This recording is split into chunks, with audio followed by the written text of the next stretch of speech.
الحمد لله نحمده ونستعينه ونستغفره ونعوذ بالله من شرور أنفسنا ومن سيئات أعمالنا من يهده الله فلا مضل له ومن يضلله فلا هادي له وأشهد أن لا إله إلا الله وحده لا شريك له وأشهد أن محمدًا عبده ورسوله أرسله بالحق بشيرًا ونذيرًا أما بعد فإن أصدق الحديث كتاب الله وخير الهدي هدي محمد صلى الله عليه وسلم وشر الأمور محدثاتها وكل محدثة بدعة وكل بدعة ضلالة وكل ضلالة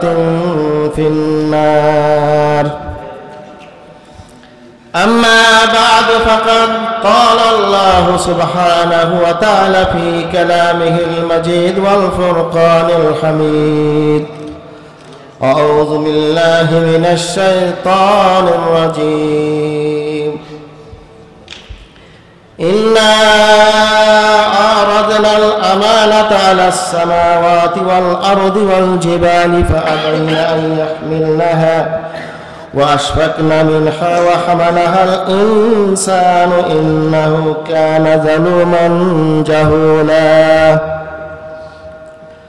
وقال الله تعالى في آية أخرى إن الله يأمركم أن تؤدوا الأمانة إلى أهلها وقال الله تعالى يا أيها الذين آمنوا لا تخونوا الله والرسول وتخونوا أماناتكم وأنتم تعلمون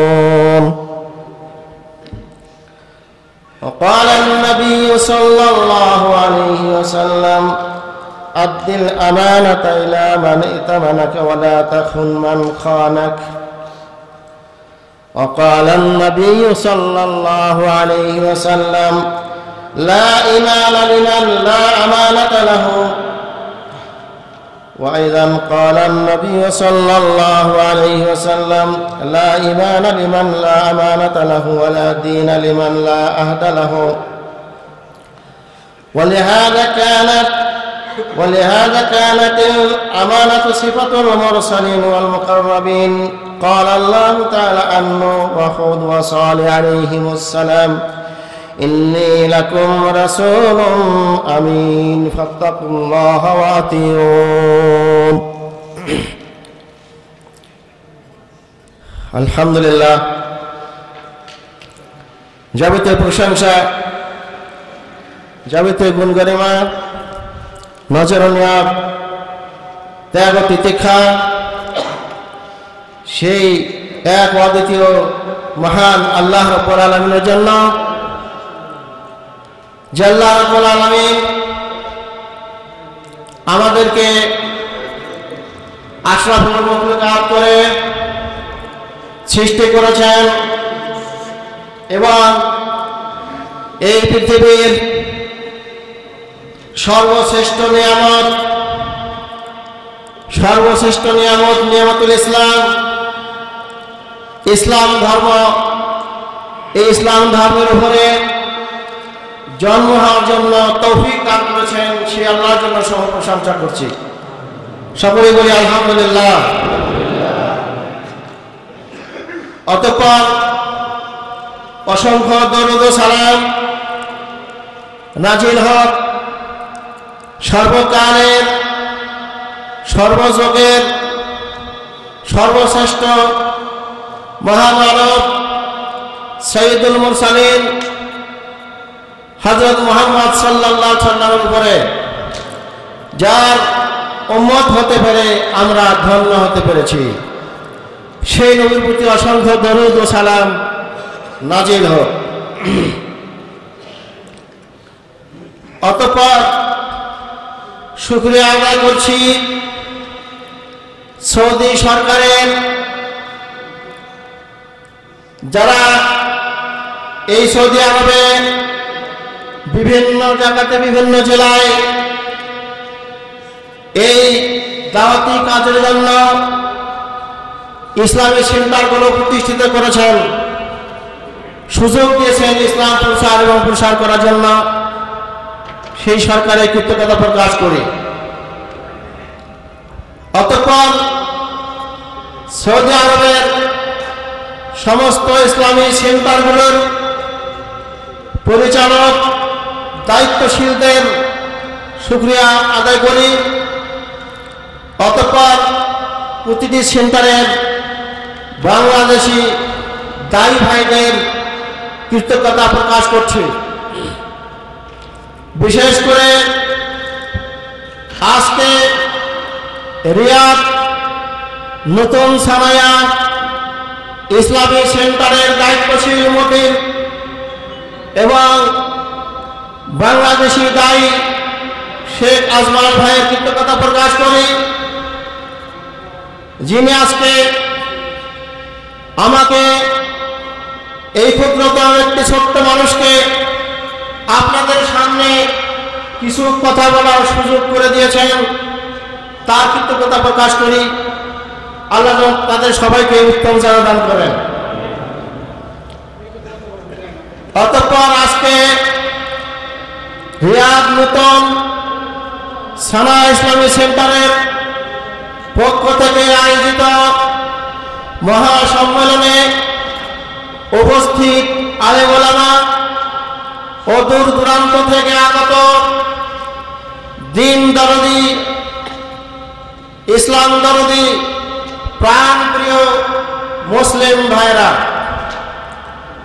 আজকে আমার বিষয় সম্পর্কে আপনারা অবগত হয়েছেন। তা হচ্ছে আল আমানা ওয়াল খিয়ানা, আমানত এবং খেয়ানত সম্পর্কে আলোচনা করার বিষয়।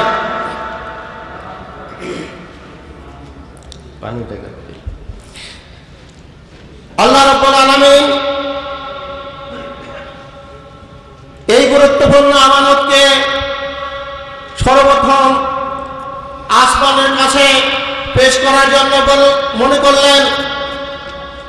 আল্লাহর বিরাট বিরাট সৃষ্টি, বিরাট বিরাট মখলুকাত, আসমান জমিন, পাহাড় পর্বত, এগুলো আল্লাহর বড় বড় সৃষ্টি। আল্লাহ রাব্বুল আলামিন তার সেই আমানতকে প্রথমে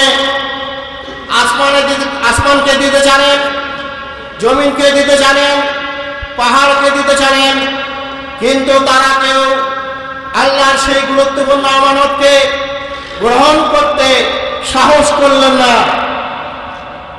তেনারা ভয় করলেন। সম্মানিত ভাইরা আমার, কোরআনে আসে আল্লাহর তাসবিহ পড়ে, আল্লাহর জন্য সিজদা করে, পৃথিবীতে যা কিছু আছে এবং আসমানে যা কিছু আছে সমস্ত জিনিস আল্লাহর কৃতজ্ঞতা প্রকাশ করে, আল্লাহর জন্য সিজদা করে, কিন্তু আমরা বুঝতে পারি না। সম্মানিত ভাইরা আমার, চন্দ্র, সূর্য, নক্ষত্র, পাহাড় পর্বত সমস্ত জিনিসই আল্লাহর জন্য সিজদা করে, আল্লাহকে ভয় করে। পাহাড়গুলো অনেক সময় আল্লাহর ভয়ে ভেঙ্গে ভেঙ্গে জমিনে পড়ে যায়। হাদিসে আসে, কোরআনে আসে, কোরআনে কারীমকে যদি পাহাড়ের উপরে অবতীর্ণ করা হতো তাহলে পাহাড় মাটির সাথে মিশে যেত। মানে এই পাহাড় পর্বত জমিন কেউ আল্লাহর আমানতকে গ্রহণ করতে সাহস পায় না। আসমান জমিন পাহাড় পর্বত যখন তার আমানত দিতে জানেন, জিজ্ঞাসা করলেন, হে আল্লাহ, এর মধ্যে কি আছে? আল্লাহ জবাব দিলেন, এই আমানতকে যদি সঠিকভাবে তোমরা আদায় করো তাহলে তোমাদের জন্য পুরস্কার আছে, তোমাদেরকে প্রতিদান দেওয়া হবে। আর যদি এই আমানতকে সঠিকভাবে আদায় না করো তাহলে তোমাদেরকে শাস্তি দেওয়া হবে। আসমান জমিন পাহাড় পর্বত বললেন, পারবো না এই শাস্তি গ্রহণ করতে। আমরা যদি আদায় করতে না পারি তাহলে তো শাস্তি হবে, শাস্তি গ্রহণ করতে পারবো না আল্লাহ। সবাই ভয় করলেন, কেউ নিতে সাহস করলেন না। শেষ পর্যন্ত মানুষ এই আমানতের ভার গ্রহণ করলেন, তাই না ভাই? সম্মানিত ভাই আমার, যেহেতু আমরা আল্লাহর আমানতকে গ্রহণ করেছি, অবশ্যই এই আমানতের হক অবশ্যই আদায় করতে হবে। সম্মানিত ভাই আমার, আমানত সম্পর্কে আল্লাহ রাব্বুল আলামিন তার কোরআনে কারিমে অনেক জায়গায় বলেছেন, ইন্নাল্লাহা ইয়ামুরুকুম আন তুআদ্দুল আমানাতি ইলা আহলিহা, নিশ্চয় আল্লাহ রাব্বুল আলামিন তোমাদেরকে নির্দেশ করছেন আমানতকে তার প্রকৃত মালিকের নিকটে পৌঁছায় দাও। খবরদার তোমরা আমানতের খেয়ানত করবে না। আল্লাহ বলেছেন, ইয়া আইয়ুহাল্লাযীনা আমানু লা তাখুনুল্লাহ ওয়ার রাসূলা ওয়া তাখুনু আমানাতিকুম ওয়া আনতুম তা'লামুন। হে ঈমানদার ব্যক্তিরা, তোমরা আল্লাহর সঙ্গে এবং রাসূলের সঙ্গে বিশ্বাসঘাতকতা করো না এবং জানে শুনে তোমরা আমানতের খেয়ানত করো না। সম্মানিত ভাইরা আমার, এমনিভাবে কোরআনে কারিমে এবং হাদিসে অনেক জায়গায় আমানত সম্পর্কে এসেছে এবং হাদিসে অনেক জায়গাতে আমানত সম্পর্কে আসছে। সময় কম, 6টার সময় আমাকে শেষ করতে হবে, তার মানে আর টাইম আছে 40 মিনিট। 40 মিনিটের মধ্যে আমার আলোচনা শেষ করতে হবে। সমস্ত আয়াত এবং হাদিস বলতে গেলে অনেক টাইমের প্রয়োজন হবে।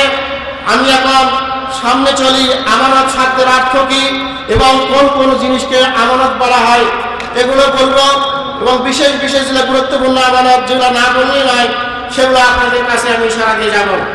সম্মানিত ভাইরা, আমরা এখন জানি আমানত শব্দের অর্থ কি। আর আমানত এক কথায় উত্তর জিদ্দুল খিয়ানা, খিয়ানতের বিপরীত হলো আমানত। খিয়ানতের বিপরীত হলো কি? আমানত। তাহলে এখন আমরা জানি আমানতটা কি, আবার আমানত কাকে বলা হয়। আমানত একটা ব্যাপক অর্থবোধক শব্দ, এর মধ্যে অনেকগুলো জিনিস প্রবেশ করে। তার সাথে সবসাথে বড় যেটা জিনিস সেটা হচ্ছে কি, ওহিয়াদ দ্বীন ওয়া তামাসসুকু বিহি, আমানত মানে দ্বীন। এই দ্বীন এবং দ্বীনকে মজবুত করে ধরার নাম হচ্ছে আমানত। আমানতের আরো কয়েকটা অনেকগুলো বাক্য এসেছে। কেউ কেউ বলেছেন, আল আমানাতু হিয়াল ফারাইদ আল্লাতী ইয়াতামান্নাল্লাহু আলাইহা লিল-ইবাদ, আমানত এমন জিনিস যে সমস্ত ফরজকৃত জিনিসগুলো যেগুলোকে আল্লাহ রাব্বুল আলামিন বান্দার উপরে আমানত রেখে দিয়েছেন, এগুলোই হচ্ছে আমানত। আবার কেউ বলেছেন, আল আমানাতু মা'মুরু বিহি ওয়া নাহা আনহু, আমানত বলা হয় যে সমস্ত কাজের নির্দেশ করা হয়েছে মানুষকে এবং যা থেকে বাধা দেওয়া হয়েছে সেগুলোই হচ্ছে আমানত। আরো বলা হয়েছে, ক্বালা ইবনে মাসউদ, আল আমানাতু আদাউস সালাতি ওয়া ইতাউজ যাকাতি ওয়া সাওম রমাদান ওয়া হজ্জুল বাইত ওয়া সিদকুল হাদিস ওয়া কাদাউদ দ্বীন ওয়াল আদলু ফিল মিকিয়ালি ওয়াল মিজান। ইবনে মাসউদ বলেন, আমানত হলো নামাজকে আদায় করা, যাকাত প্রদান করা, রোজা রাখা এবং আল্লাহর ঘরের হজ আদায় করা, সত্য কথা বলা, ঋণ পরিশোধ করা এবং লেনদেনে ওজনে মাপে ইনসাফ করা, এর নাম হচ্ছে আমানত।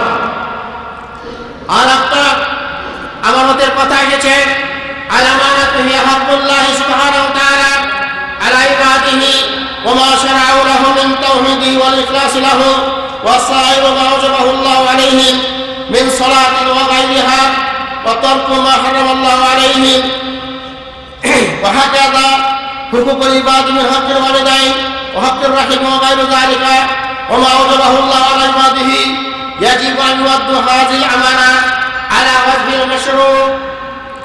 বলা হয়েছে আমানত এটা হচ্ছে আল্লাহর হক বান্দার উপরে। আল্লাহর যেগুলো হক বান্দার উপরে রয়েছে এগুলোই হচ্ছে আমানত। এবং আল্লাহ রাব্বুল আলামিন বান্দার জন্য যে সমস্ত শরীয়ত সাব্যস্ত করে দিয়েছেন এগুলো হচ্ছে আমানত।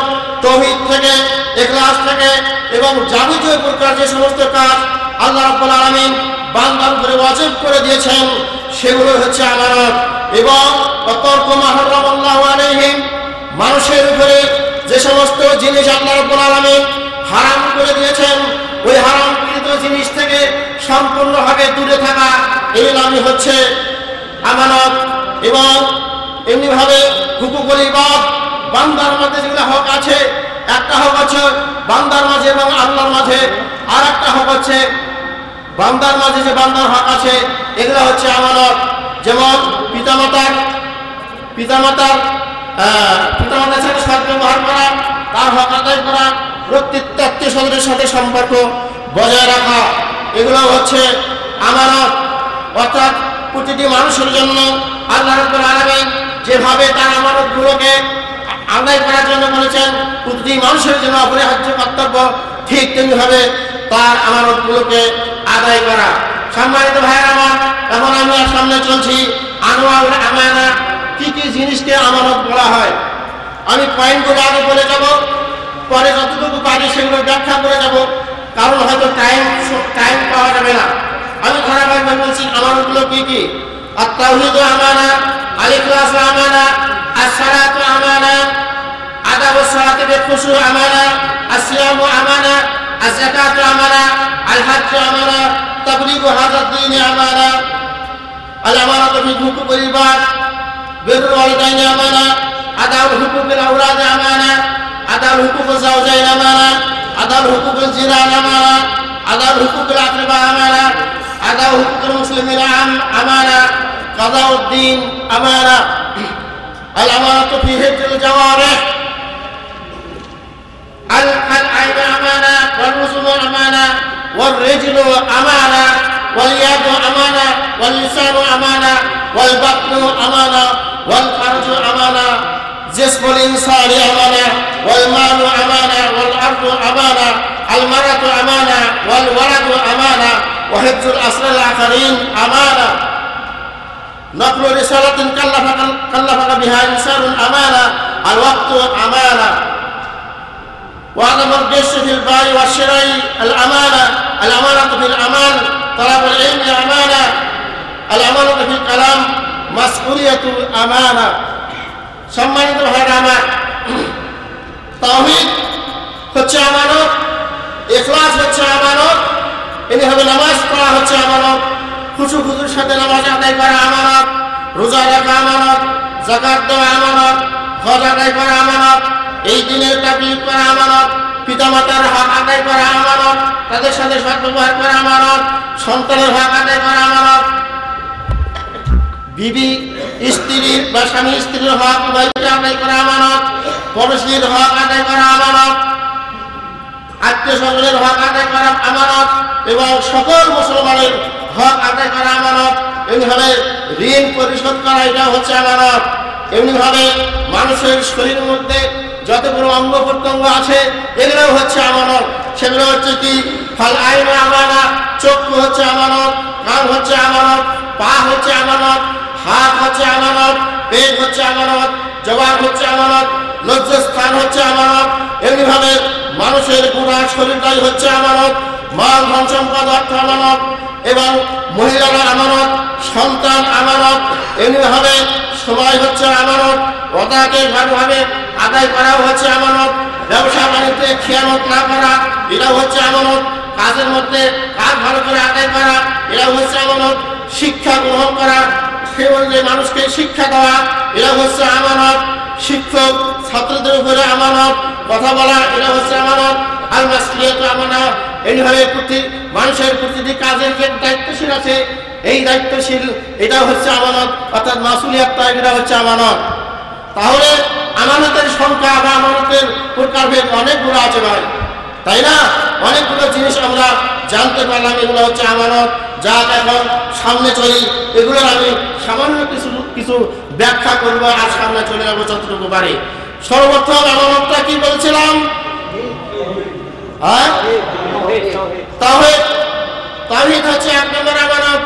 সম্মানিত ভাইয়ের আমার, তাওহীদ এমন একটা গুরুত্বপূর্ণ জিনিস। আল্লাহ বলেছেন, ওয়ালাকাদ বা'আসনা ফী কুল্লি উম্মাতিন রাসূলান আন ইবুদুল্লাহ ওয়াজতানিবুত তাগুত। আল্লাহ বলেছেন, আমি যুগে যুগে নবী এবং রাসূল প্রেরণ করেছি এই বাণী নিয়ে, তোমরা আল্লাহর ইবাদত করবে, আল্লাহর আবুদবাদ স্বীকার করবে, ভৌতবাদকে অস্বীকার করবে। যুগে যুগে এইভাবে নবী এবং রাসূল আল্লাহ রাব্বুল আলামিন পৃথিবীর বুকে পেরে দিয়েছিলেন। প্রথমে একটাই বাণী ছিল, আনিবুদুল্লাহ,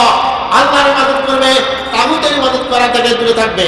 তাগুতকে বলা হয় তাগুত কুল্লু মা ইউবাদু মিন দুনিল্লাহি ফাহুয়া তাগুতুন, আল্লাহকে বাদ দিয়ে যে সমস্ত জিনিসের ইবাদত করা হয় তারই নাম হলো তাগুত। সম্মানিত ভাইরা আমার, এই তাওহীদের জন্য আল্লাহ রাব্বুল আলামিন মানুষ সৃষ্টি করেছেন, এই তাওহীদের জন্য জিন সৃষ্টি করেছেন, এই তাওহীদের জন্য আসমান সৃষ্টি করেছেন, তাওহীদের জন্য জমিন সৃষ্টি করেছেন, তাওহীদের জন্য সারা পৃথিবীর সমস্ত মখলুকাত সৃষ্টি করেছেন, এবং এই তাওহীদের জন্য আল্লাহ পাক জান্নাত তৈরি করেছেন, আর এই তাওহীদের জন্য জাহান্নাম তৈরি করেছেন।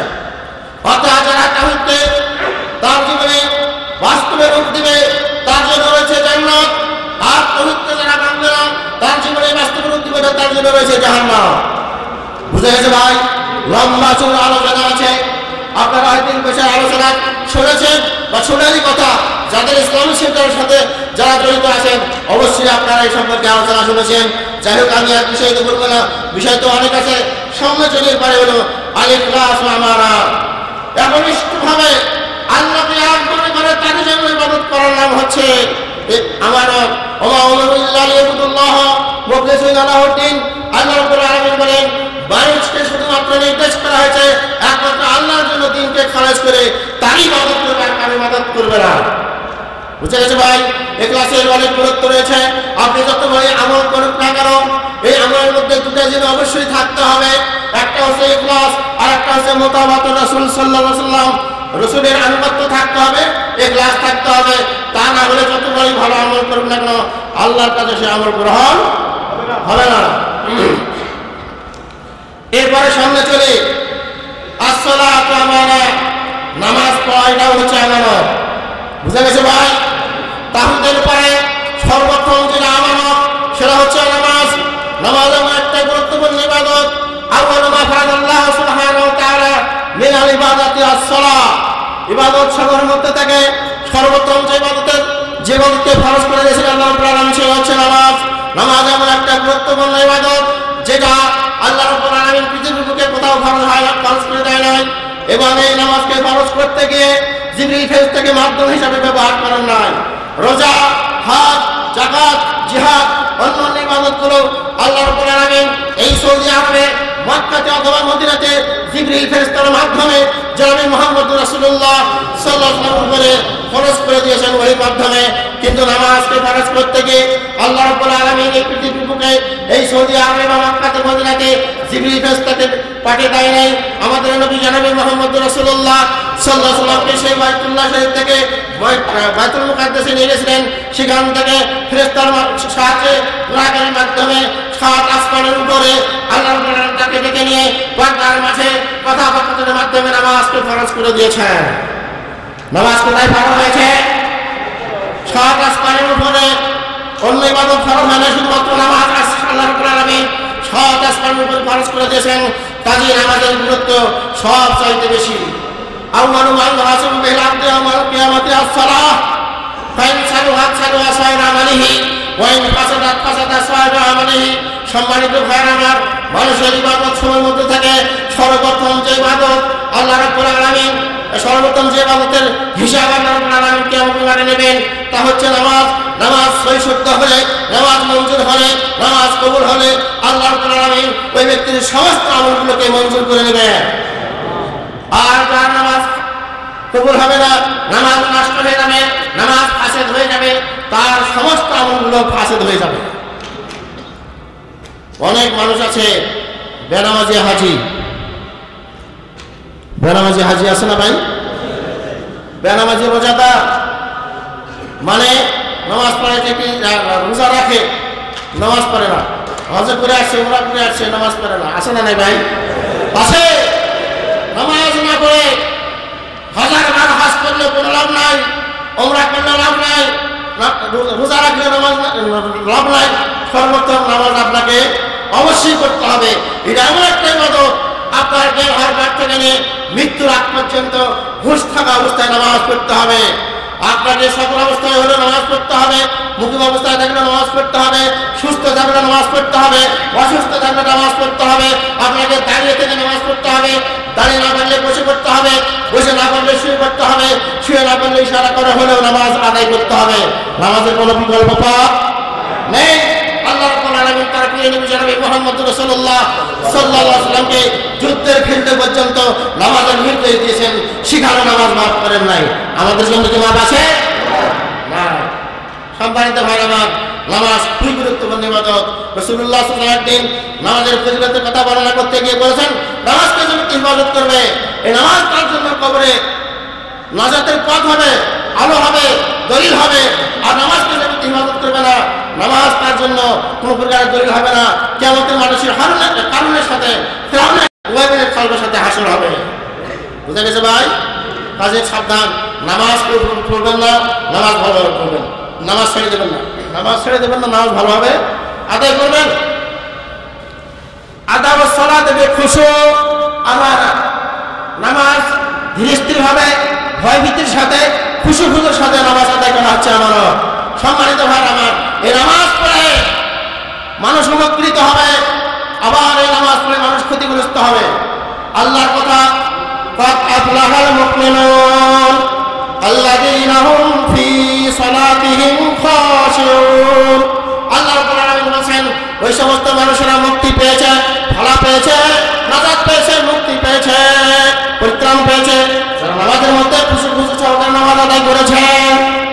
নামাজ ধীর হবে, ভদ্রতা সহকারে, স্থির হবে, ভয়ভীতি সহকারে নামাজ আদায় করতে হবে।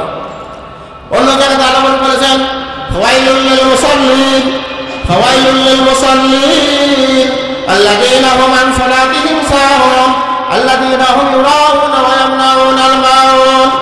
আল্লাহ বলেছেন, ওই সমস্ত মুসলিমদের জন্য ধ্বংস রয়েছে, ওই সমস্ত মুসলিমদের জন্য হালাক রয়েছে, ওই সমস্ত মুসলিমদের জন্য আয়াত রয়েছে যারা নামাজ পড়তে গিয়ে উদাসীন অবস্থায় নামাজ পড়ে, নামাজ পড়ে উদাসীন অবস্থায়, এবং নামাজ পড়ে মানুষকে দেখার উদ্দেশ্যে। সম্মানিত ভাই আমার, জানি যে প্রকার ইবাদত একমাত্র কার জন্য করতে হবে? আল্লাহর জন্য, আল্লাহকে রাজি খুশি করার উদ্দেশ্যে, আল্লাহর ভয়ে একমাত্র নামাজ পড়তে হবে, আর অন্য কারোর উদ্দেশ্যে করা যাবে না। ব্যাখ্যা করলে তো টাইম লাগবে ভাই, সামনে চলি। নামাজ সম্পর্কে অনেক লম্বা আলোচনা আছে, জ্ঞানী ব্যক্তিদের জন্য ইশারাই যথেষ্ট। নামাজ না পড়লে জাহান্নামে যেতে হবে, এতে কোনো সন্দেহ নাই। বুঝে গেছে ভাই? নামাজ না পড়লে জাহান্নামে যেতে হবে, এতে কোনো সন্দেহ নাই। এরপরে আছে আসিয়া আমানা, রোজা রাখা, এটা হচ্ছে আমানত। বছরের মধ্যে মাত্র 1 মাস রোজা রাখতে হয়। 12টি মাসের মধ্যে কয় মাস? 1 মাস রোজা রাখতে হবে, 12 মাস রাখতে হবে না। এই রোজা রাখা ফরজ। যাকাত আমানত, যাকাত আদায় করা হচ্ছে আমানত। আল্লাহ রাব্বুল আলামিন মানুষকে যাদেরকে অর্থ দিয়েছে তাদেরকে অবশ্যই যাকাত দিতে হবে। ভাইরা আমার, যাকাত যদি আপনি ঠিকভাবে মানেন দেন, তাহলে আপনার মাল পবিত্র হবে, আপনার মাল বৃদ্ধি হবে। যাকাত না দিলে আপনার মাল অপবিত্র হবে, নাপাক হবে। সম্মানিত ভাইরা আমার, কারণে অনেক ধন সম্পদ ছিল, কি বলেন? কারণের কথা শোনেন নাই? অনেক ধন সম্পদ ছিল, তখন তাকে বলা হয়েছিল তোমার অনেক ধন সম্পদ আছে, এর কিছু হক মানুষকে দিয়ে দাও, আল্লাহর হক গরিব মিসকিনকে দিয়ে দাও। তখন সে কি বলেছিল? যেগুলো মাত্র আমি আমার নিজের পরিশ্রমের জন্য কামাই করেছি, এগুলো যদি মানুষকে দেয় তাহলে কমে যাবে, তাই না? অহংকার করেছিল, গৌরব করেছিল, তাকাব্বুরি করেছিল, মানুষের হক অস্বীকার করেছিল। শেষ পর্যন্ত আল্লাহ রাব্বুল আলামিন তার ধন সম্পদ সহ, তার গুদাম সহ, তার বাড়ি সহ, তার পরিবার সহ এবং তাকে সহ মাটির নিচে পুঁতে রেখেছেন। কথা ঠিক না বাটে? মাল ধন সম্পদ কোনো কাজে এসেছিল? আসে নাই। বহুত ধন সম্পদ ছিল। আর বর্তমানে অনেক মানুষ আছে, অনেক ধন সম্পদ আছে, তারা মানের যাকাত আদায় করে না। বিশেষ করে বাংলাদেশের দিকে লক্ষ্য করুন, বাংলাদেশের ধনাঢ্য ব্যক্তিরা, বড় লোকেরা যদি সঠিকভাবে যাকাত এবং ওসর আদায় করত, তাহলে গরিবের সংখ্যা অনেক কমে যেত। কথা ঠিক না বাটে? সম্মানিত ভাই আমার, সৌদি আরব যারা আসছেন, যারা যাকাতের উপযুক্ত হয়েছেন, যাকাত দিয়ে দেবেন। সামনে চলে আল হজ্জ আমানা।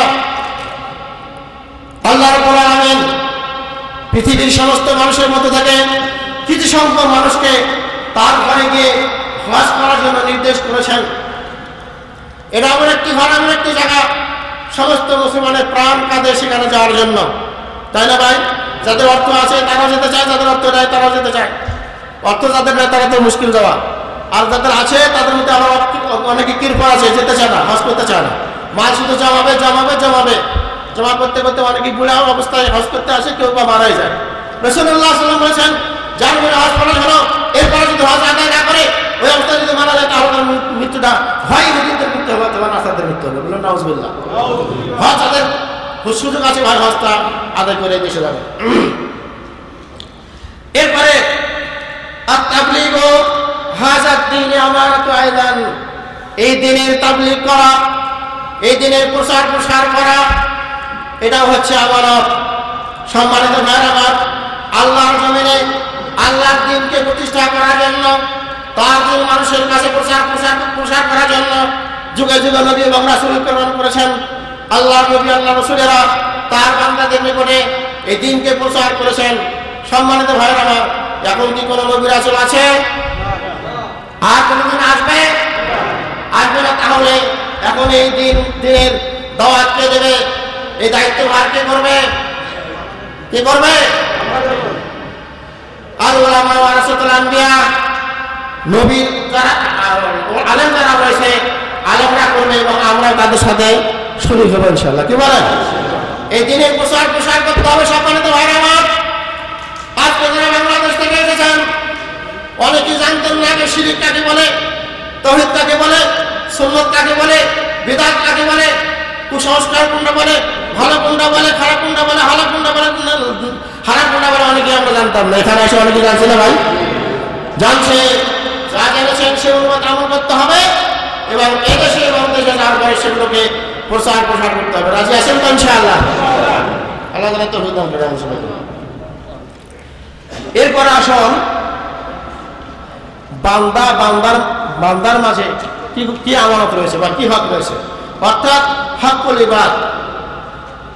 ইবাদের মধ্যে কি আমানত রয়েছে সেগুলো এখন আমি আপনাদের সামনে বলতেছি। তার নাম হচ্ছে বিরুল ওয়ালিদাইন, পিতামাতাদের সাথে সদ্ব্যবহার করা। পিতামাতাদের সাথে সদ্ব্যবহার করা এটা হচ্ছে আমানত। আল্লাহ বলেন ওয়া'বুদুল্লাহ ওয়া লা তুশরিকু বিহি শাইআ ওয়া বিল ওয়ালিদাইনি ইহসানা। আল্লাহর ইবাদত করো, তার সাথে শিরক করবে না। এরপরে তোমরা তোমাদের পিতামাতাদের সাথে সদ্ব্যবহার করবে। পিতামাতাদের সাথে সদ্ব্যবহার করবে। এই সম্পর্কে কোরআনে কারিমে অনেক জায়গাতে আছে। আল্লাহ রাসূল সাল্লাল্লাহু আলাইহি ওয়াসাল্লাম বলেছেন যে সমস্ত পিতামাতারা সন্তানের প্রতি সন্তুষ্ট হবে, আল্লাহ রাব্বুল আলামিন ওই সন্তানের উপর সন্তুষ্ট হবে। আর যে সমস্ত পিতামাতারা যে সমস্ত সন্তানের প্রতি অসন্তুষ্ট হবে, আল্লাহ ওই সমস্ত সন্তানের প্রতি অসন্তুষ্ট হবে। সম্মানিত ভাইরা আমার, পিতামাতার খেদমত সম্পর্কে, হক সম্পর্কে অনেক কথাই আছে। দুঃখজনক যে আজকে আমরা অনেকেই পিতামাতার হক আদায় করি না, তাদের সাথে সদ্ব্যবহার করি না। পিতামাতাকে বড় হয়ে গেলে তখন বুড়াবুড়ি বলি, তাদেরকে গুরুত্ব দেয় না, তাদেরকে সম্মান করি না। কথা ঠিক না ভাই? অনেকে ভাত পর্যন্ত দেয় না, অনেকে মারামারি করে, নাউজুবিল্লাহ। তো ভাই, পিতামাতাদের সাথে সদ্ব্যবহার করুন। পিতামাতা অমূল্য সম্পদ, পিতামাতার চাইতে আর হক বড় কারণ নাই আল্লাহর পরে। বুঝে গেছে ভাই? পিতামাতার হচ্ছে আসল বাপ। আজকে কিন্তু আমাদের বাপেরও কোনো খবর হিসাব নাই। অমুক বাবা, খাজা বাবা, ই বাবা, আটরশি বাবা, অনেক বাবা।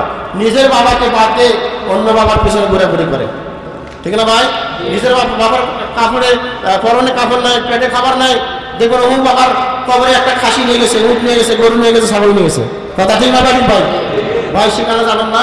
নিজের বাবা মা মনে করেন বড় ফির, নিজের বাবা মামা কি বড় ফির মনে করবেন। কিন্তু আমাদের খেদমত করবে, তাদের হক আদায় করবেন, ইনশাআল্লাহ আল্লাহ রাব্বুল আলামিন আপনার প্রতি সন্তুষ্ট থাকবেন। এরপরে আদাউল হুকুকিল আওলাদ আমানা, সন্তানেরও কিছু হক আছে। পিতামাতার যেমন হক সন্তানের উপরে আছে, সন্তানের হক পিতামাতার উপরে আছে। সন্তানের হক কি? সন্তানকে ভালোভাবে লালন পালন করতে হবে, ছোট থেকে তারবিয়া দিতে হবে, ইসলামী তারবিয়া দিতে হবে, ইসলামী শিক্ষায় শিক্ষিত করতে হবে, তাদেরকে কালমা পড়াতে হবে, সূরা ফাতিহা পড়তে হবে, কোরআন শরীফ শিখাতে হবে, হাদিস শিখাতে হবে, মসজিদে বানাতে হবে, মাদ্রাসায় বানাতে হবে, সুশিক্ষায় শিক্ষিত করতে হবে। সম্মানিত ভাইরা আমার, রাসূলুল্লাহ সাল্লাল্লাহু আলাইহি ওয়াসাল্লাম বলেছেন মানুষ মারা গেলে তার জীবনের সমস্ত আমল বন্ধ হয়ে যায়, তিনটা আমল তার জারি থাকে, তাই না? মিনহা ওয়ালাদুন সালিহুন ইয়াদউল্লাহু, তাদের মধ্যে থেকে সুসন্তান যদি রেখে যায়, ওই সুসন্তান যদি তার পিতামাতার জন্য দোয়া করে, সেই দোয়া কবরে সে পাবে। শর্ত হলো সুসন্তানের কথা বলা হয়েছে। সুসন্তান যেখানে যাবে এই সুসন্তানের দোয়া সে পাবে। সুসন্তান কেউ না পারে যদি কুসন্তান মেনে নেয়, কুসন্তান যদি অপরাধ করে, কুসন্তান যদি গুনাহ কাজ করে, তাহলে গুনাহ ভাগী হতে হবে পিতা মাতাকেও। বুঝা গেছে ভাই? কাজী যাদের সুসন্তান, যাদের সন্তান আছে সন্তানদেরকে সুসন্তান করার জন্য চেষ্টা করুন। যাদের সন্তান এখনো হয়নি আল্লাহর কাছে দোয়া করুন। যারা বিবাহ সাথে এখনো করেন নাই একজন ভালো মেয়েকে বিবাহ করার জন্য, দিনদারি মহিলাকে বিবাহ করার জন্য চেষ্টা করুন, সন্তান ভালো হবে। ঠিক আছে? শুধু দুনিয়ার দিকে লক্ষ্য করবেন না। অনেকে দিনদার মহিলাদেরকে দিক দেখে না, পয়সা কত দিবে, টাকা কত দিবে, মাইনে কত দিবে, এদিকে লক্ষ্য করে। ঠিক না ভাই? ওইদিকে লক্ষ্য করবেন না ভাই। এরপরে আদাউল হুকুকে যাও যাই না মারা, স্বামী স্ত্রীর হক একে অপরের প্রতি আদায় করা, এটা হচ্ছে আমানত। স্বামী স্ত্রীর হক আদায় করা এটা হচ্ছে আমানত। আপনি যা খাবেন সেই পরিমাণ খাবার আপনার স্ত্রীকে দিবেন। আপনি যে মানের কাপড় পরিধান করবেন সেই পরিমাণ মানের কাপড় তাকে পরিধান করাবেন। সম্পর্ক ঠিক রাখবেন। হ্যাঁ, একে অপরের হক অবশ্যই আদায় করতে হবে, এটা হচ্ছে আমানত। এরপরে আদাউল হুকুকুল জিরানে আমানত, পড়োশীদের হক আদায় করা, এটা হচ্ছে আমানত। আপনার বাসার পাশে যে সমস্ত মানুষেরা বসবাস করে থাকে তাদের খোঁজ খবর নেবেন, তারা কেমন আছে না আছে খোঁজ খবর নেবেন, তারা নামাজ পড়ার জন্য খোঁজ খবর নেবেন, কোনো বিপদে আপদে আসে নাকি খোঁজ খবর নেবেন, অসুখ হলে তাদেরকে জিয়ারত করতে যাবেন। এমনিভাবে তাদের হক আদায় করতে হইবে, তাদের হক আদায় করাটা হচ্ছে আমানত। এমনিভাবে আদা হুকুকুল আকরাবা আমানাহ, আত্মীয় স্বজনের হক আদায় করা, আত্মীয় স্বজনের হক আদায় করা, রক্তিত্ব আত্মীয় স্বজনের সম্পর্ক ঠিক রাখা, এটা হচ্ছে আমানত। রাসূলুল্লাহ সাল্লাল্লাহু আলাইহি ওয়াসাল্লাম বলেছেন, যারা রক্তিত্ব আত্মীয় স্বজনের সম্পর্ক ঠিক রাখবে না, কর্তন করবে, তারা জান্নাতে যেতে পারবে না। লা ইয়াদখুলুল জান্নাতা কাতিউন। রাসূলুল্লাহ সাল্লাল্লাহু আলাইহি ওয়াসাল্লাম বলেছেন, রক্তিত্ব আত্মীয় স্বজনের সম্পর্ক যারা ছিন্ন করবে, কর্তন করবে, তারা জান্নাতে যেতে পারবে না। এমনিভাবে আদা হুকুকুল মুসলিমিন আমানা, মুসলমানের হক আদায় করা, এটা হচ্ছে আমানত। একটা হাদিস আছে, এক মুসলমানের হক আর মুসলমানের উপরে 6টা হক রয়েছে। কটা হক রয়েছে? 6টা হক রয়েছে। যখনই আপনি কোনো মুসলমানের সাথে সাক্ষাৎ করবেন, সাক্ষাৎ করার সাথে সাথে সালাম দিবেন। অসুস্থ হলে দেখতে যাবেন, হাসি ফেললে তার জবাব দেবেন, দাওয়াত দিলে আন্তরিকতার সহিত দাওয়াত গ্রহণ করবেন, মারা গেলে জানাজায় উপস্থিত হবেন। এগুলো হচ্ছে এক মুসলমান আর মুসলমানের উপরে হক। এই হকগুলো আদায় করাই হচ্ছে আমানতের অন্তর্ভুক্ত। এভাবে কাদা দায়নি আমানত, ঋণ পরিশোধ করা, এটা হচ্ছে আমানত। সম্মানিত ভাই আমার, ঋণটা খুব সাংঘাতিক জিনিস ভাই আমার। ঋণ থেকে জানা কেউ মরে যান না। হাদিসে আছে, রাসূলুল্লাহ সাল্লাল্লাহু আলাইহি ওয়াসাল্লাম বলেছেন, আল্লাহর জমিনে আল্লাহর দ্বীনকে প্রতিষ্ঠা করতে গিয়ে কাফের মুশরিকদের সাথে জিহাদ করতে করতে লড়তে সে আল্লাহর পথে শহীদ হয়ে গেল, মারা গেল। এই শহীদের সমস্ত গুনাহ আল্লাহ রাব্বুল আলামিন ক্ষমা করে দিবেন, ইল্লা দাইন। কিন্তু ঋণ যদি থাকে তাহলে ঋণ আল্লাহ ক্ষমা করবে না। তাহলে ঋণটা খুব সাংঘাতিক জিনিস, তাই না ভাই? ঋণ রেখে কেউ মারা যাবেন না, জানা রেখে কেউ মারা যাবেন না।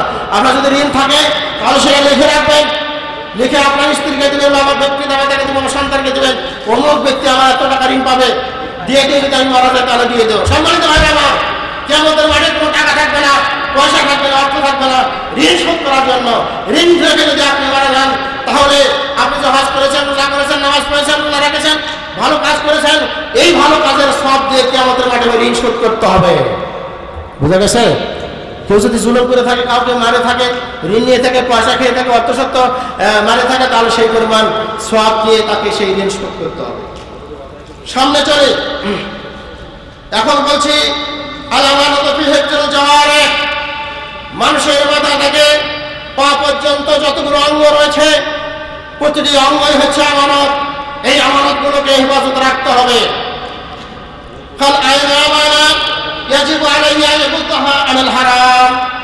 এই যে চক্ষুগুলো হলো আমানত। চক্ষু কি আমানত? কি করতে হবে? চক্ষু দিয়ে চক্ষুকে নিম্ন দেশে রাখতে হবে, চোখকে মুছে রাখতে হবে, বন্ধ করে রাখতে হবে হারাম জিনিস দেখা হতে। চক্ষুকে হারাম জিনিস দেখা হতে বন্ধ রাখতে হবে।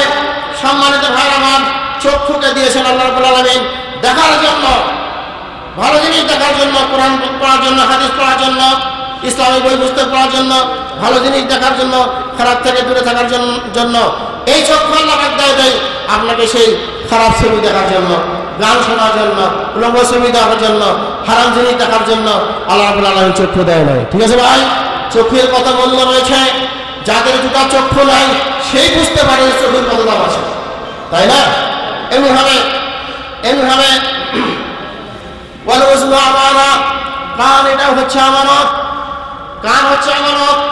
এই কান দিয়ে কোনো হারাম জিনিস শোনা যাবে না, হারাম জিনিস শোনা যাবে না, গান শোনা যাবে না, কেউ শোনা যাবে না, শোনা যাবে না, মানুষের বার্নিন্দা শোনা যাবে না। চোখকে, এই কানকে খারাপ জিনিস শোনা যাবে সম্পূর্ণভাবে হেফাজতে রাখতে হবে। সম্মানিত ভাইরা হবে। আর মানুষের পা, এটাও হচ্ছে আমানত। এই পা দিয়ে ভালো কাজ করতে যেতে হবে। ব্যবসা বাণিজ্য, লেনদেন, হাট বাজার, স্কুল, মাদ্রাসা, মসজিদে যাবেন। এমনিভাবে এই ইসলামী সেন্টারগুলোতে যাতায়াত করবেন। আজকে ইসলামিক প্রোগ্রামে আপনারা এসেছেন, এই যে পা দিয়ে হেঁটে এসেছেন, এই ভালো কাজ করার জন্য আপনাকে পা দেওয়া হয়েছে। কিন্তু আজকে এই পা দিয়ে মানুষ পা দিয়ে হেঁটে চুরি করতে যায়, ডাকাতি করতে যায়, জিনা করতে যায়, ব্যভিচারী করতে যায়। কথা ঠিক না বেটি ভাই? সম্মানিত ভাই, আমার পা এই কাজের জন্য আপনাকে দেওয়া হয় নাই।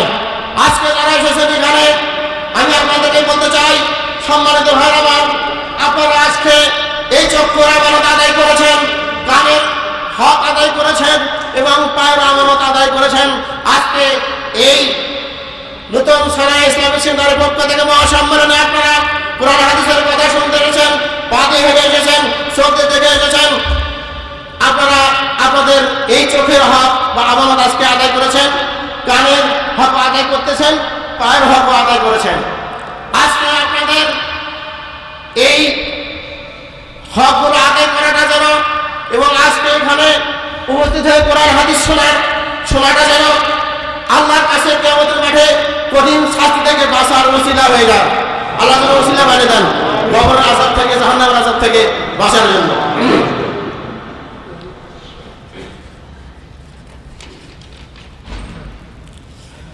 ওয়ালিয়াদু আমানা, হাত এটা হচ্ছে আমানত। এই হাত দিয়ে কাউকে কষ্ট দেওয়া যাবে না, হাত দিয়ে কাউকে কষ্ট দেওয়া যাবে না, মারা যাবে না। ওয়াল লিসান আমানা, জবান, মানুষের জবান, এটাও হচ্ছে আমানত। এই জবান দিয়ে ভালো কথা বলতে হবে, মানুষকে কষ্ট দেওয়া যাবে না, মানুষের গীবত করা যাবে না, পরনিন্দা করা যাবে না, চুগলখড়ি করা যাবে না, মানুষকে মুখকে কন্ট্রোল রাখতে হবে। ইউনিভাল ফরজ আমানা, নিজের লজ্জাস্থান, এটা হচ্ছে আমানত, এটাকে হেফাজত রাখতে হবে। রাসূল পাক সাল্লাল্লাহু আলাইহি ওয়াসাল্লাম বলেছেন, আমার জন্য যে ব্যক্তি দুটা জিনিসের জিম্মাদার দিতে পারবে, আমি রাসূল তার জন্য বেহেশতের জিম্মাদার নিয়ে নেব। সেটা হচ্ছে কি?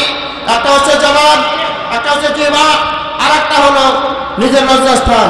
নিজের মুখ, জবান এবং লজ্জাস্থানকে যে ব্যক্তি হেফাজতে রাখতে পারবে, আল্লাহ রাসূল বলেছেন তার জন্য আমি বেহেশতের জিম্মাদার নিয়ে নিলাম। সম্মানিত ভাইরা আমার, যত অপরাধ, যত অন্যায়, যত খুন খারাপি, ঝগড়াঝাটি হয় এই মুখের কারণে, তাই না? মুখের কারণে আর এই লজ্জাস্থানের কারণে যত অপরাধ বেশি হয়ে থাকে। এই জন্য এই দুটো জিনিসকে বেশি করে হেফাজতে রাখতে হবে। এরপরে জিসমুল ইনসানি আমানা, মানুষের শরীর, এটাও হচ্ছে একটা আমানত। সম্মানিত ভাই আমার, আপনার শরীরকে হেফাজতে রাখতে হবে, আপনার শরীরকে পরিষ্কার পরিচ্ছন্নতা রাখতে হবে। এমন জিনিস খাওয়া যাবে না যে জিনিস খেলে আপনার শরীরের ক্ষতি হবে। শরীর একটা আল্লাহর বিরাট একটা নিয়ামত, এই নিয়ামতকে হেফাজতে রাখতে হবে। ভালো ভালো জিনিস খেতে হবে, ক্ষুধা লাগলে খেতে হবে। কিছু সংখ্যক মানুষ আছে যে ক্ষুধা লাগার পরে পয়সা জমায়, কৃপণ করে শরীরকে খেতে দেয় না, পয়সা জমাটাই বোঝে, কৃপণ। তো শরীরের হক আছে, চোখের হক আছে, আইনের হক আছে, এই হকগুলোকে আদায় করতে হবে। ঠিক আছে ভাই? হালাল জিনিস কামাই করবেন, হালাল জিনিস খাবেন, আবার হারাম জিনিস খাওয়া যাবে না, এমন জিনিস খাওয়া যাবে না যেটা শরীরের জন্য ক্ষতি হবে। আজকে মানুষ অনেক হারাম জিনিস খায়, বিড়ি খায়, সিগারেট খায়, হুঁকা খায়, তামাক খায়, গাঁজা খায়, মদ খায়, আরো কত কিছু খায় না ভাই? এই বিড়ি, সিগারেট, হুঁকা, তামাক আর মদ, শরাব, গাঁজা, এরা শরীরের জন্য ক্ষতিকারজনক না লাভজনক? ক্ষতিকার না? এরা ক্ষতি করবে ভাই।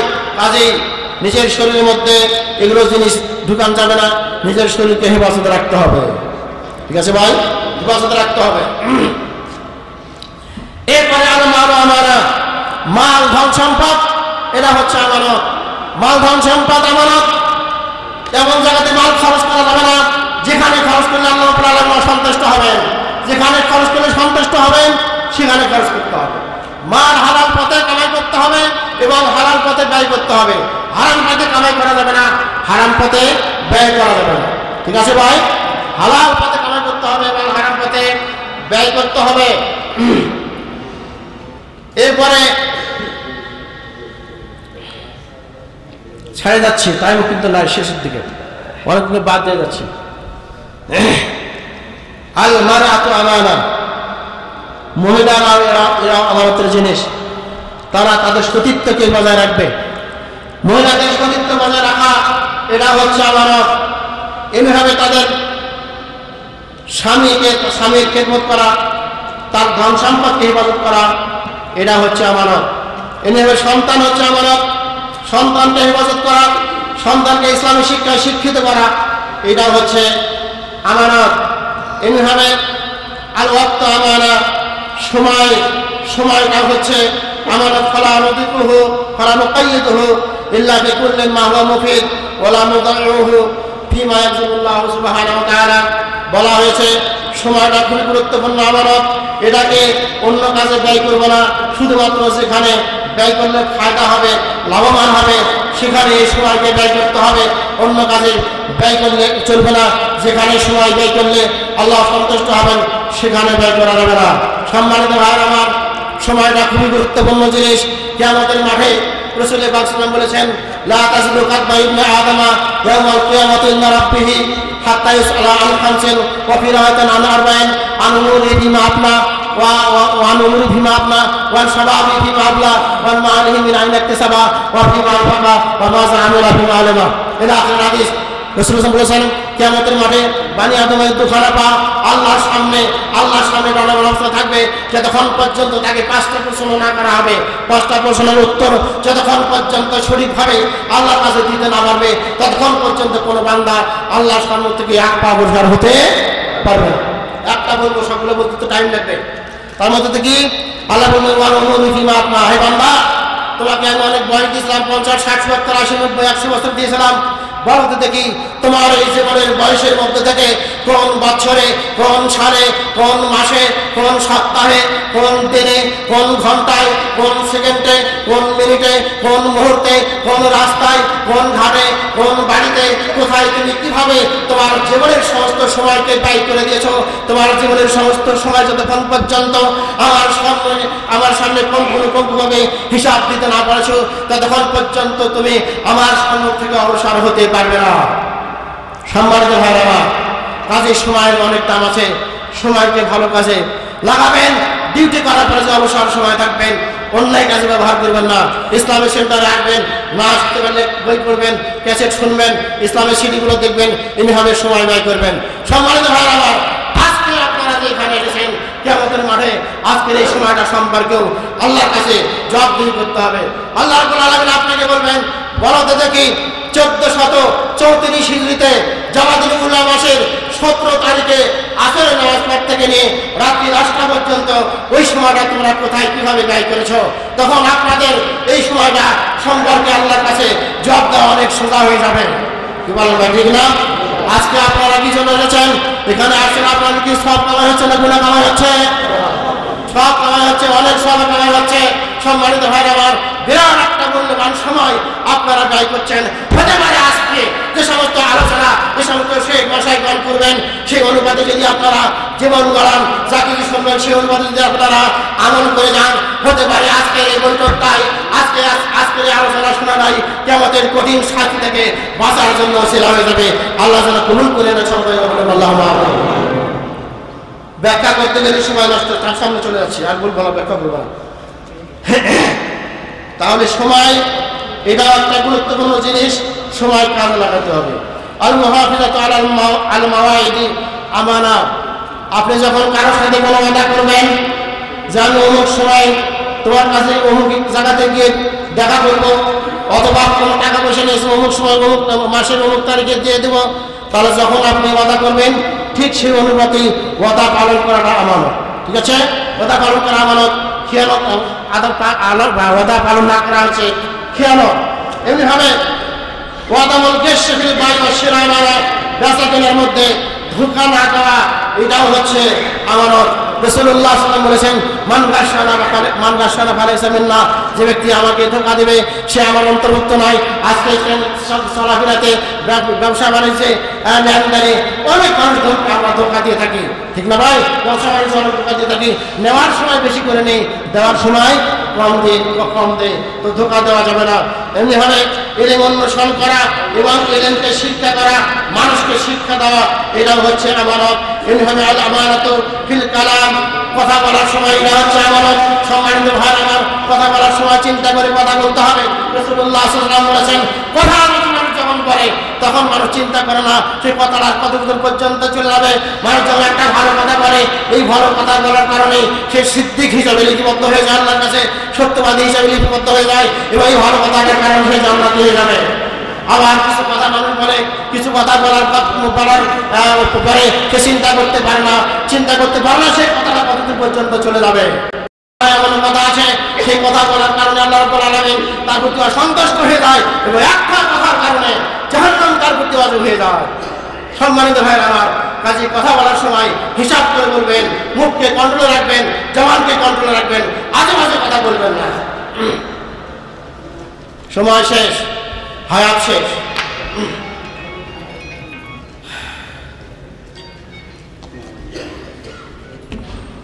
2 মিনিট চেয়ে নিচ্ছি সে কাছ থেকে।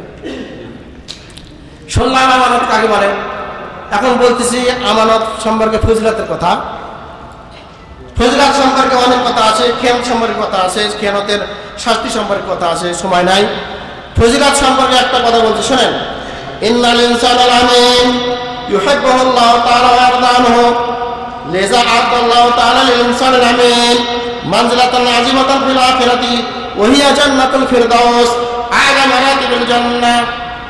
সম্মানিত ভাইরা আমার, আমানতদার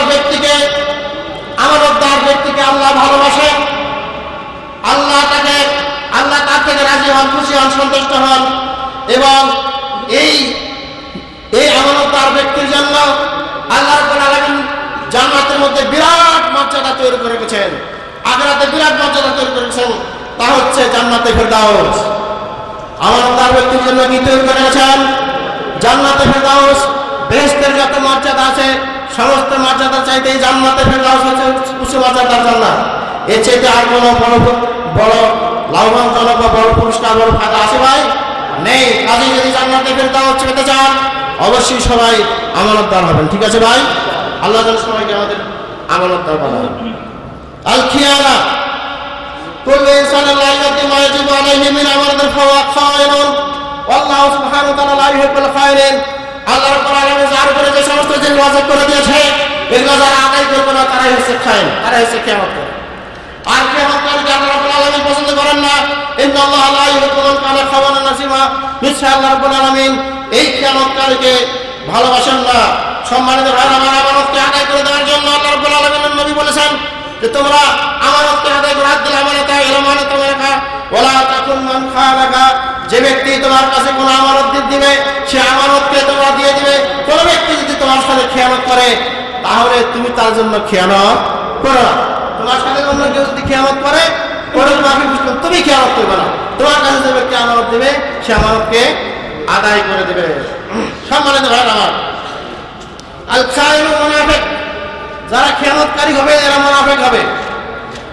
আল আমানাতু আলামাতুন মিন আলামাতিল ঈমান ওয়াল খিয়ানাতু ইহদা আলামাতিন নিফাক।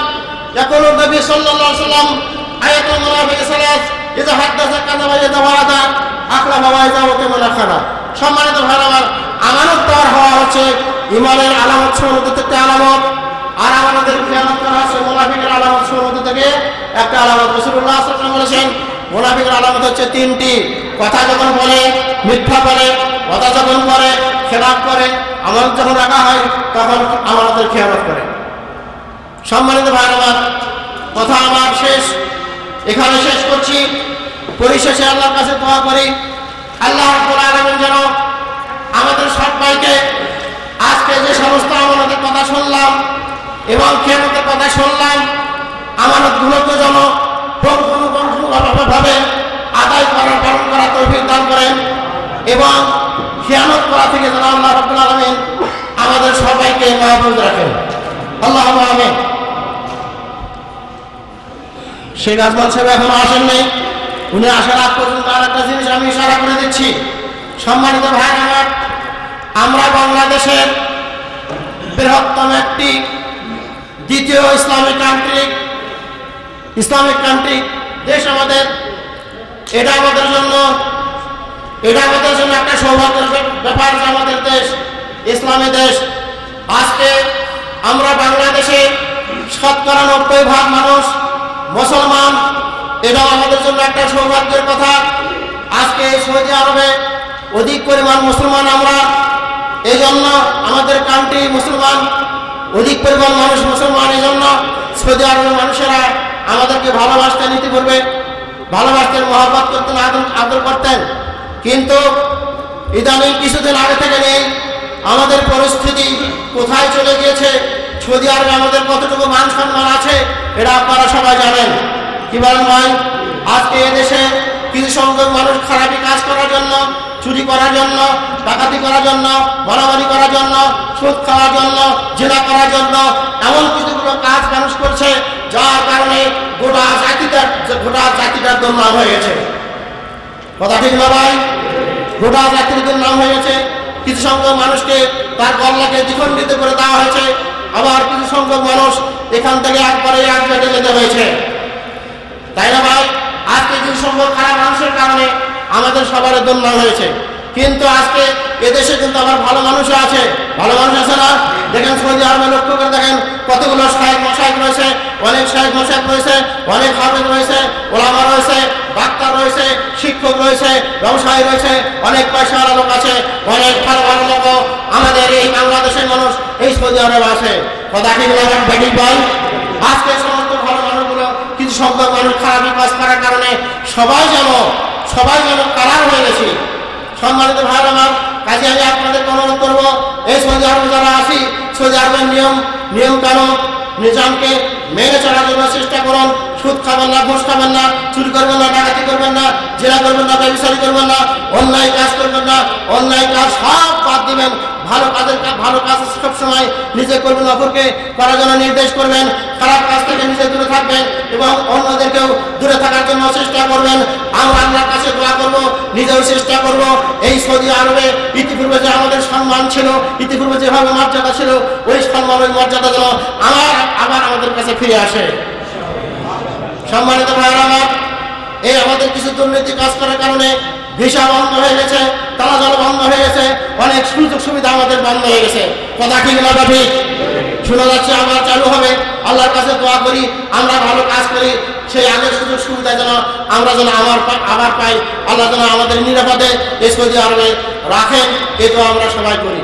সম্মানিত ভাইয়ের সাথে আর একটা কথা ইশারা করে দিচ্ছি, আজকে বাংলাদেশের মাটিতে অনেক মুসলমানের প্রতি জুলুম করা হচ্ছে, অন্যায় করা হচ্ছে, অত্যাচার করা হচ্ছে, মুসলমানদেরকে আলেমদেরকে মারানো হচ্ছে, হত্যা করা হচ্ছে, বাংলার জমিন থেকে ইসলামকে উৎখাত করে দেওয়ার জন্য চেষ্টা করা হচ্ছে, অন্যায় জুলুম অত্যাচার করা হচ্ছে।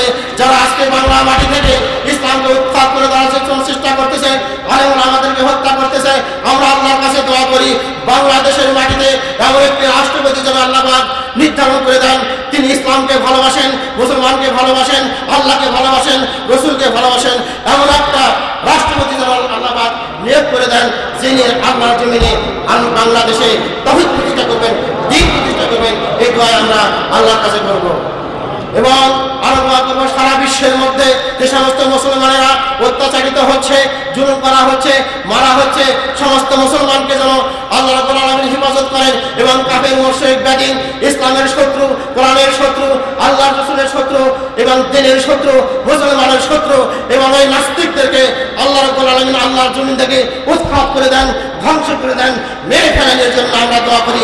আল্লাহ যেন সবাই কবুল করেন। ইসলামকে সারা বিশ্বের মাটিতে প্রতিষ্ঠা করেন। কাফের মুশরিক বেঈমানদেরকে যেন ইসলামের শত্রুদেরকে যেন আল্লাহ ধ্বংস করেন। সকলে বলে আল্লাহুম্মা আমিন। সম্মানিত ভাইরা, সময় একটু বেশি নিয়ে ফেললাম এর জন্য পরিচালকের কাছে আমি ক্ষমা চাই এবং আপনাদের কাছে দোয়া চাই। আল্লাহ রাব্বুল আলামিন আমাকে আপনাকে সব সময় যেন ঈমান ও আমলের সাথে রাখে, ভালো কাজ করার জন্য তৌফিক দান করেন, নিজে যেন দাওয়াতি কাজ করতে পারি, আমল করতে পারি, সেই অনুপাতে মানুষকে দাওয়াত দিতে পারি। ঈমান ও আমলের সাথে যেন রাখেন, মরার পরে যেন আল্লাহ রাব্বুল আলামিন কবর আযাব থেকে, জাহান্নামের আযাব থেকে, হাসরের আযাব থেকে, জাহান্নামের আযাব থেকে মুক্তি দিয়ে জান্নাতুল ফিরদাউস নসিব করেন। আজকে যে সমস্ত আমানতের কথাগুলো শুনলাম, সমস্ত আমানত যেন আল্লাহ রাব্বুল আলামিন ভালোভাবে আদায় করার তৌফিক দান করেন, খেয়ানত করা থেকে যেন আল্লাহ পাক আমাদেরকে দূরে রাখেন। সকলে বলুন আল্লাহুম্মা আমিন। ওয়া আখিরু দাওয়ানা আলহামদুলিল্লাহি রাব্বিল আলামিন ওয়া সাল্লাল্লাহু আলা নাবিয়িনা মুহাম্মদ ওয়া আলিহি ওয়া সাহবিহি আজমাইন।